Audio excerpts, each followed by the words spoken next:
Armed fascism takes the offensive, breaks strikes. Mussolini delivers an ultimatum: hand over Italy or we seize it. October 28, 1922, while Mussolini cautiously remains behind, bolder fascists march on Rome. 2 days later, Mussolini arrives to become premier, called by King Victor Emmanuel, who prefers fascism to civil war. Within a month, Mussolini turns dictator.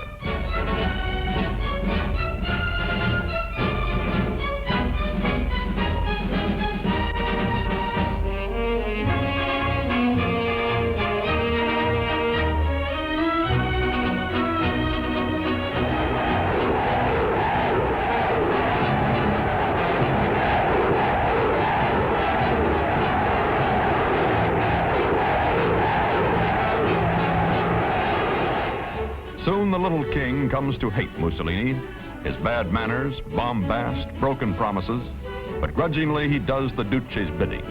Mussolini plays the selfless leader, pushing public works, creating jobs, turning the Pontine marshes into green farms. Hungry Italy needs leadership. This is the honeymoon.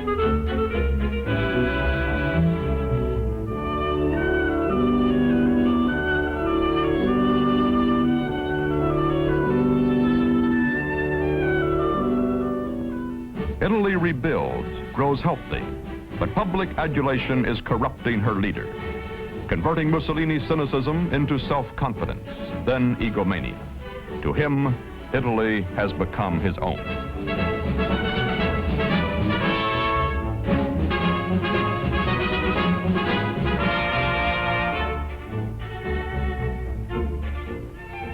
The man who plays with lions is balding, far-sighted, harassed by war wounds, agonized by ulcers, and orders this cub to a zoo when she scratches him. But fascist Italy must be tough, athletic, virile. He plays his role with an actor's dedication. Italy believes the propagandist myth. So does Mussolini. His family life makes good propaganda. His wife, Rochella, is a simple hometown girl, bears him 3 sons and 2 daughters. Mussolini is an unfaithful husband, but fond parent. The public sees the man on horseback, not fascism's savage other face. Black shirts brutalize the weakening democratic opposition. In 1924, they murder socialist Giacomo Matteotti, who speaks out for freedom. Italians are outraged, and Mussolini wavers, indecisive, fearing overthrow. But the anti-fascists fail to act. The beatings and burnings continue. The power solidifies.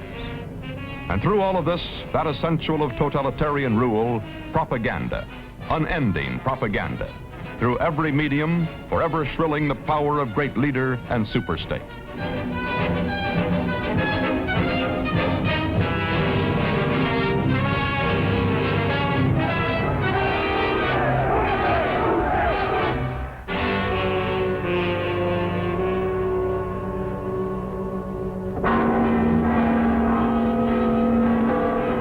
February 1929, Mussolini, the anti-cleric, the half-believer, formally recognizes the Vatican as a temporal state. But this can be only a truce, for fascism says man belongs to the state, not to his God. The superficial face of fascism impresses many Americans. Now the trains run on time. Italy has discipline, direction. Privately, Mussolini calls the United States a mongrel nation. Publicly, I salute the great American people. I greet the wonderful energy of the American people. And I see and recognize among you sons of your land as well as ours, my fellow citizens, who are working to make America great. Mass idolatry turns Mussolini, politician, into Mussolini reincarnated Caesar. He dreams of conquering a new Roman Empire. For this, Italy needs soldiers. So marry, have babies, more babies. Mussolini asks it. The state rewards it with lira. Be patriotic, breed.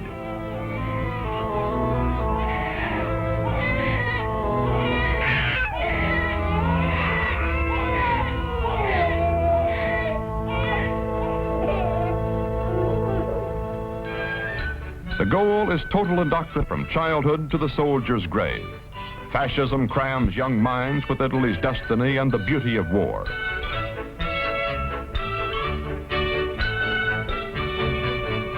Each boy must bear a bayonet. By the mid-30s, Mussolini boasts that Italy has 8 million bayonets.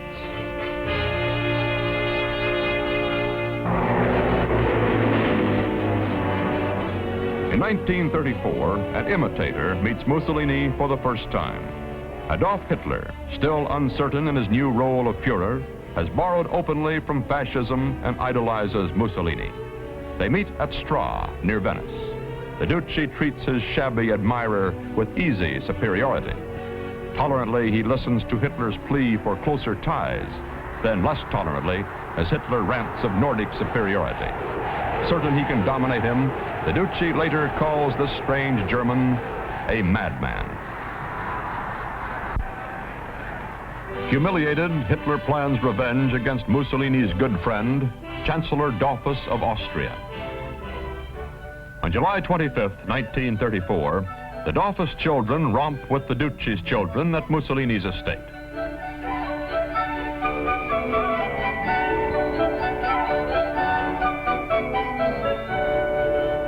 At this moment, in Vienna, Austrian Nazis shoot Dollfuss and let him bleed to death.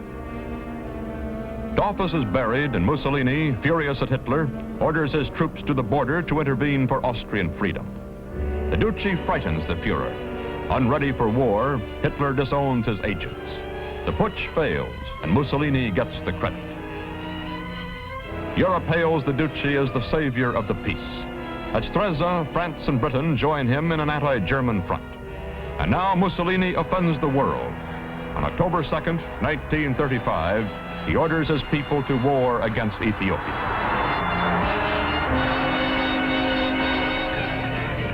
The enemy is half-clad, ill-armed, ruled by Emperor Haile Selassie.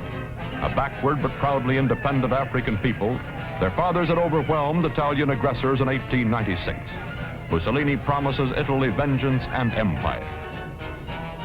And so 170,000 Italians go to war, as Italians will do until fascism is consumed by the wars it glorifies. It is a small, safe war, the kind Mussolini likes.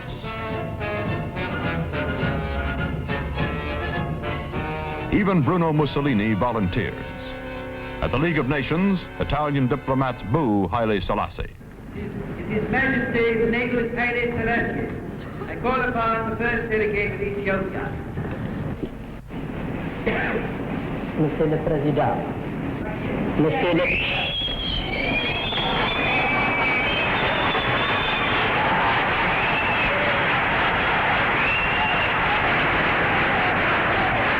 ምክንያቱም ወታደሮቹ ቦምቡ በወደቀ ጊዜ ጋዙን ነፋስ እስኪወስደው ድረስ መበታተኑን ስላወቁበት ነው። Mussolini turns his little war into an exercise in national discipline and sacrifice. Women obediently trade gold wedding bands for steel. Wedding rings buy bombs. Unopposed Italian air power ranges over defenseless villages. Pilot Vittorio Mussolini tells how his bombs bloomed like a deadly rose on Ethiopian columns and says, "War is the quintessence of beauty."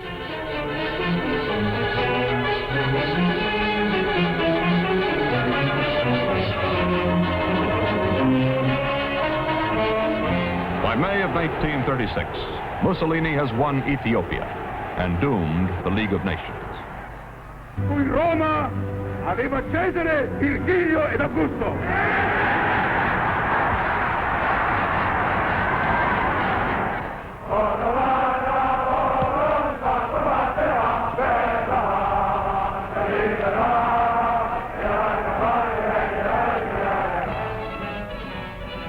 Two months later, Franco's conservatives revolt against Spain's Republican government. Mussolini, approving politically, intervenes with men, arms, money.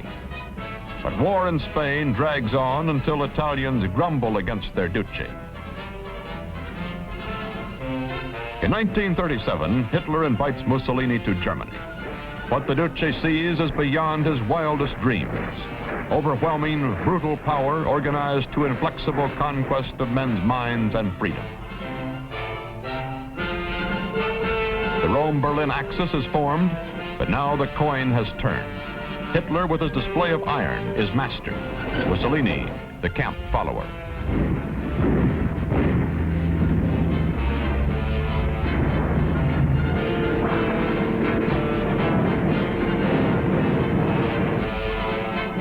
March 1938.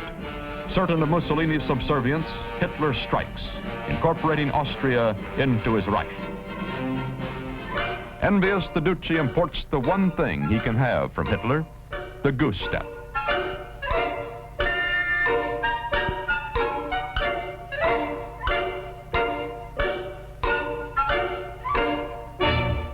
In 1938, Rome gives Hitler a spectacular welcome. The new goose step is the icing on the cake. Mussolini agrees to German military assistance and, to the disgust of racially tolerant Italy, introduces anti-Semitism. Behind the scenes, all is not so tranquil. Mussolini claims the little king is upstaging him, and Hitler finds his welcome lacking in warmth.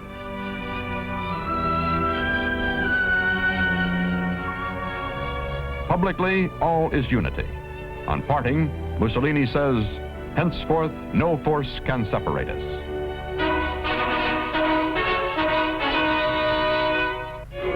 September 1938. Czechoslovakia, whose German minority clamors obediently for protection, waits for Hitler to attack. The Czechs are ready to fight for their freedom, but the democratic leaders, fearful of general war, choose appeasement instead. They ask Mussolini to intervene with Hitler. The result, the Munich Conference. The result for unrepresented Czechoslovakia, partition and defeat. Drained by Spain, wanting peace desperately, Italy gives the architect of Munich a hero's welcome. Now he can do no wrong. Even his private life is overlooked.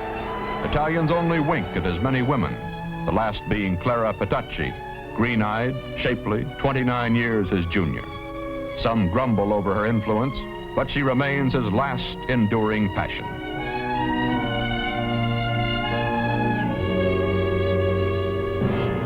Hitler strikes again, seizing what Munich left of Czechoslovakia.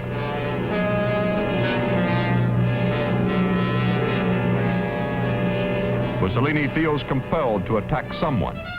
Carefully, he chooses his victim, Albania.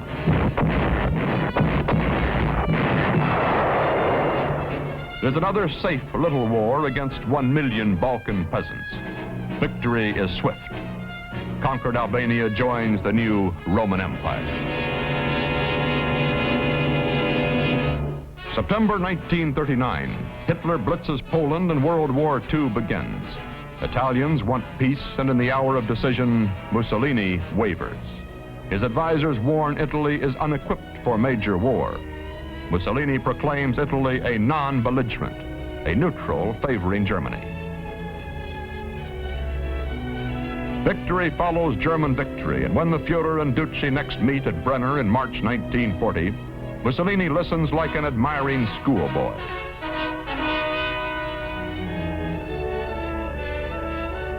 Mussolini gives Hitler his commitment. Italy will go to war at the first opportune moment.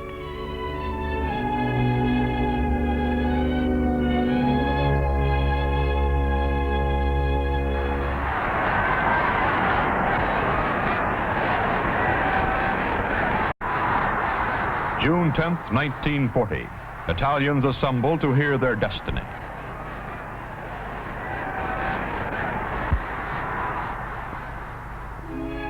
Mussolini's announcement: war against Britain, the dagger into France. For the first time in 18 years, the Duce seriously misjudges his people. The crowd is stunned. They are sick of war. They dislike the Germans. They fear disaster. The Duce orders the usual preparations for victory. He informs Hitler, "We are on the march." The march. October 1940. He attacks Greece, but is half-hearted, ill-equipped troops are repulsed by the tough Greek army. Finally, Hitler has to send the Wehrmacht to rescue him. At the next meeting with the Fuhrer, Berchtesgaden, January 1941, Mussolini, after Greece, is little more than Hitler's lackey for Italy.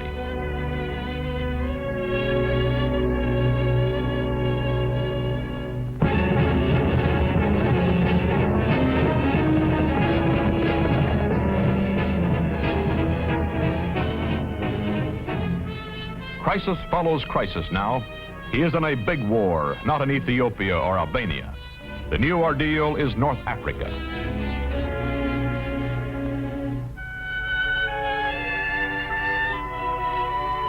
Again, the Germans have had to come to his rescue, but this time they too are reeling back as the British attack in savage counteroffensive.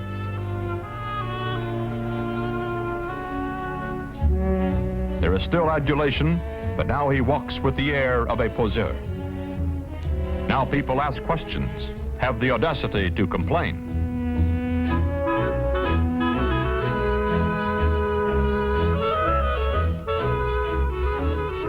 There are still fanatics who hero worship him. They only distort the true picture.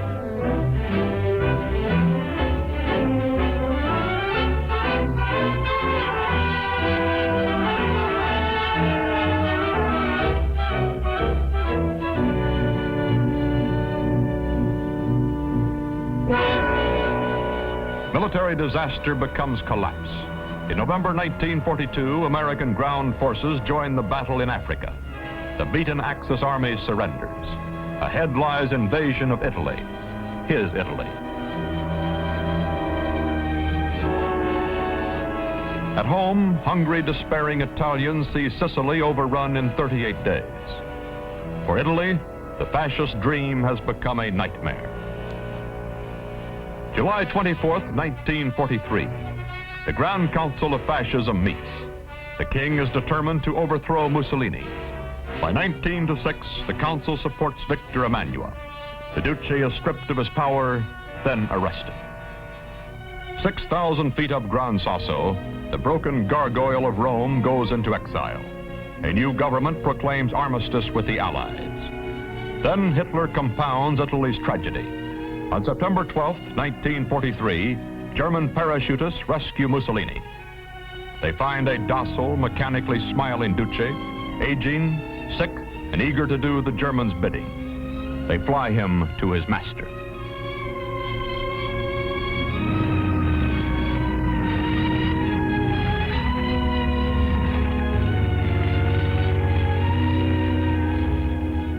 Publicly, Hitler welcomes Mussolini. Privately, the Fuhrer is bitter, disillusioned by Italy's proving more Italian than fascist, contemptuous of Mussolini's personal surrender. The Duce is dutifully bussed by Otto Skorzeny, his rescuer's commander.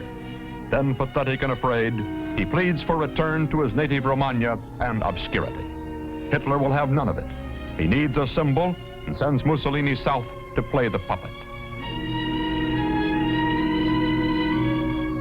Far from the front, the tired actor forms a fascist republic on German cue and goes through the old postures.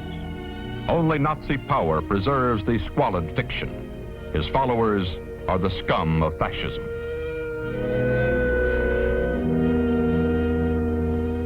Slowly, bloodily, the Allied armies fight through mountains laced with German defenses, win Naples, Cassino, and finally, Rome. It is the beginning of the end.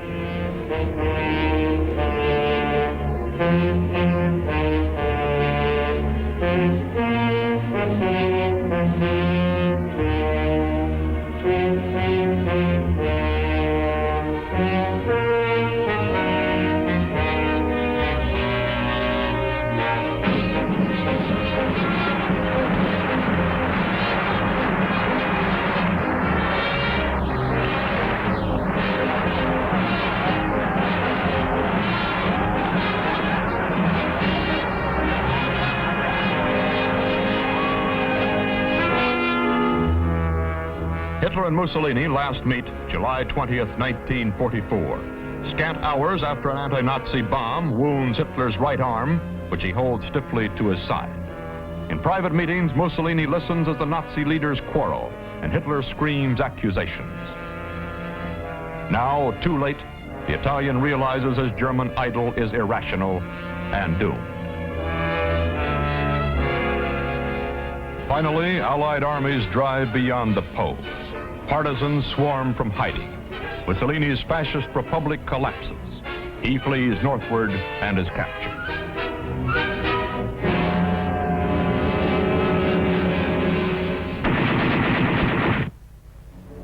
April 28, 1945, communist partisans shoot Mussolini against a garden wall. Petacci chooses to die beside him.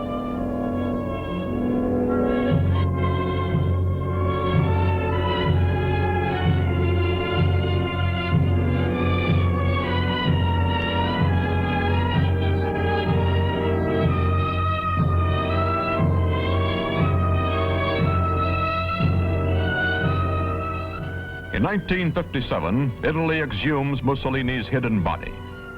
His widow and neo-fascist mourners bury him in his native village, Predappio. In the Duce's heyday, his countrymen forgave his faults and cheered him as their champion. His own profound shortcomings, along with Hitler's evil magnetism, left the Italian people a legacy of suffering, and Mussolini a blood-stained puppet's place in history.